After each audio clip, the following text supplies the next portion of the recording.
ইমাম সাহেবের পূর্বে মুক্তাদি সালাম ফিরালে নামাজ হবে কিনা, এটা অনেকের হয় না। যাদের একটু তাড়াহুড়ার রোগ আছে, ইমাম সাহেব একটু কাশি দিতে গেলে মনে করে সালাম দিছে, সালাম ফিরে ফেলে, হয় কি হয় না?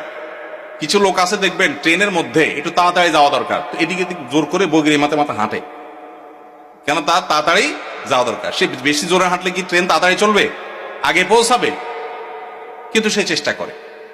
তো আপনি যতই হুলস্থুল করেন, ইমামের আগে তো নামাজ শেষ করতে পারবেন না। এই জন্য ইমামের আগে কোনো কাজ করা এটা ভুল।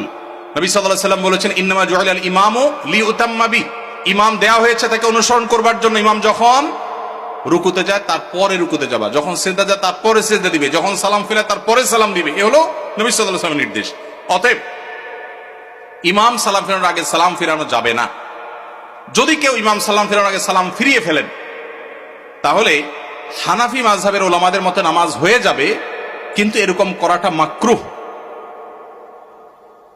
আর অন্য অনেক ইমামদের মতে নামাজই হবে না, কারণ ইমামরা আনুগত্য করা ওয়াজিব।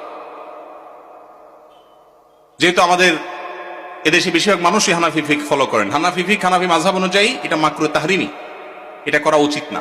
কখনো যদি ভুলে হয়ে গেছে তাহলে সেটা মাকরুহ হবে না, সেটা মাফ। এটা অবশ্য সবার মতে, ভুলে হয়ে গেলে গুনাহ হবে না, নামাজ হয়ে যাবে ইনশাআল্লাহ তাআলা।